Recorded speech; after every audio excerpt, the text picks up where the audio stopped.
Okay, this screencast is going to go over the integrated rate law for first and second order rate reactions. In this first practice problem, it says that we have a first order reaction. So that's important information to extract from the words in this problem. And they're telling us that the rate constant for the decomposition of dinitrogen pentaoxide at 70 degrees C is this. So this is my K, or my rate constant.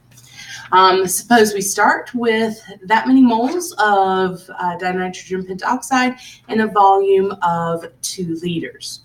So the first question is how many moles of this dinitrogen pentaoxide will remain after 2.5 minutes? Well, anytime you get a question dealing with rate, you know what order the reaction is, and is asking about time or what the concentration will be at a later time, or at what time will something happen, that means you have to use the integrated rate law. And the integrated rate law for first order reaction involves the natural log. So for this particular reaction, it would look like this.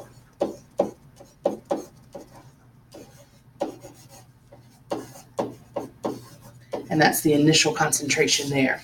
So it is square brackets, so we are going to deal with concentration in molarity.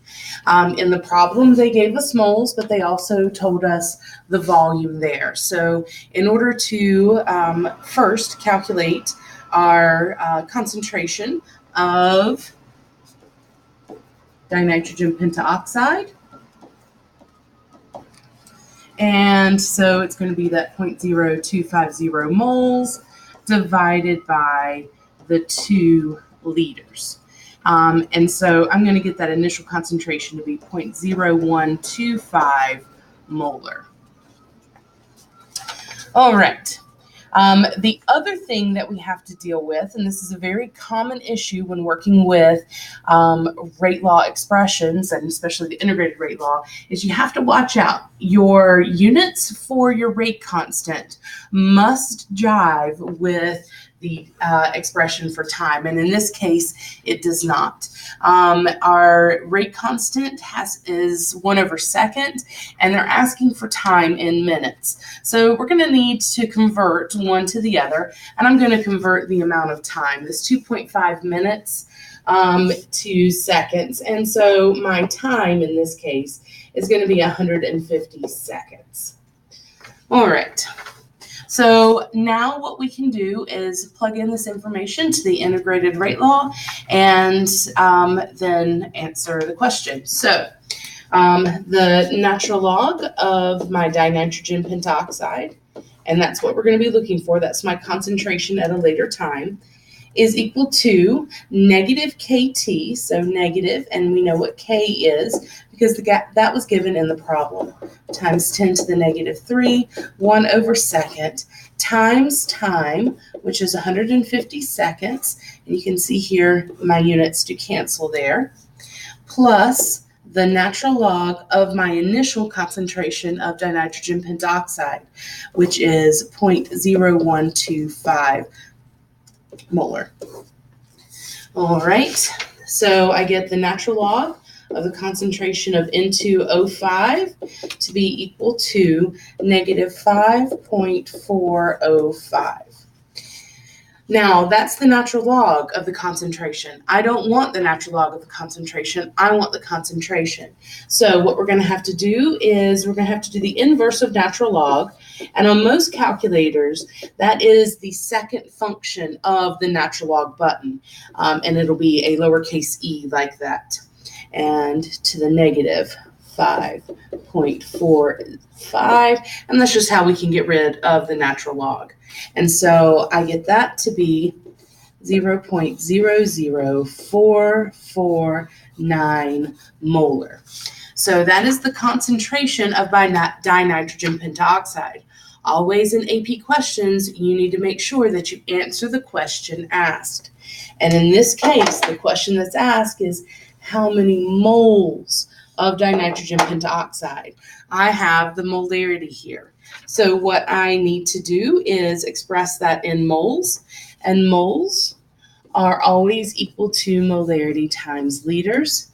In this case, my volume did not change, and so I have 0.00449 molar times that 2 liters, and that gives me 0.00899 moles of dinitrogen pentaoxide will remain after 2.5 minutes. That does make sense because it is less than the amount that we started with. It's always good to run it through a common sense check. Okay, so that was part A.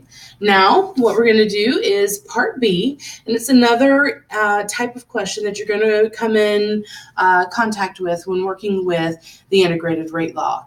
The first one asks for the concentration at a particular time. Here in B, we're asking for how long it'll take to get to a certain concentration. So,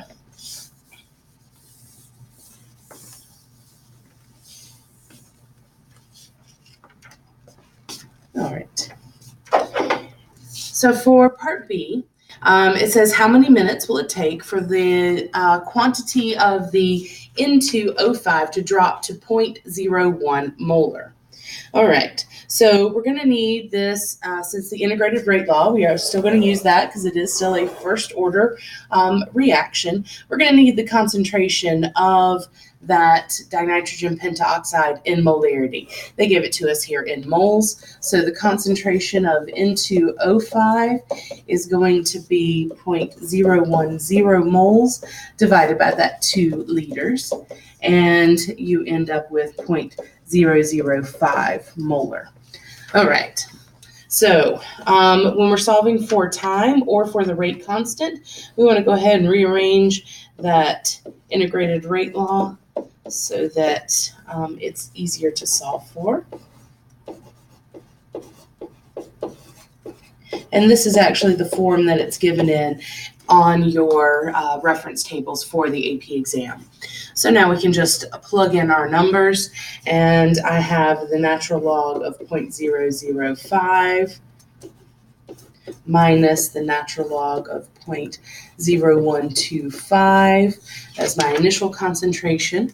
That's equal to negative K, which is 6.28 times 10 to the negative 3, 1 over second, times T, and T is what we're solving for. It will come out in seconds because my rate constant does have that unit of time in there. All right, so I end up with time equal to 134 seconds, which is 2.24 minutes, because they did specifically ask for minutes. All right, another type of problem that is very, very common when we are working with, especially first order integrated rate law, is that half-life. Half-life and the rate constant are very easily related. And so it's often a type of question that we have here. So for this one, it's asking for what is the half-life of a dinitrogen pentaoxide at this temperature. The half-life is equal to 0.693 divided by K. So in this case, it's going to be 0.693 divided by 6.28 times 10 to the negative 3, 1 over second. That means my half-life is going to come out in seconds, and I get 101.6 seconds, which is 1.69 minutes. It can be used this way, or oftentimes we'll know the half-life of a particular substance, and we can use it to figure out the rate constant. And in the other example problem, you'll see one like that.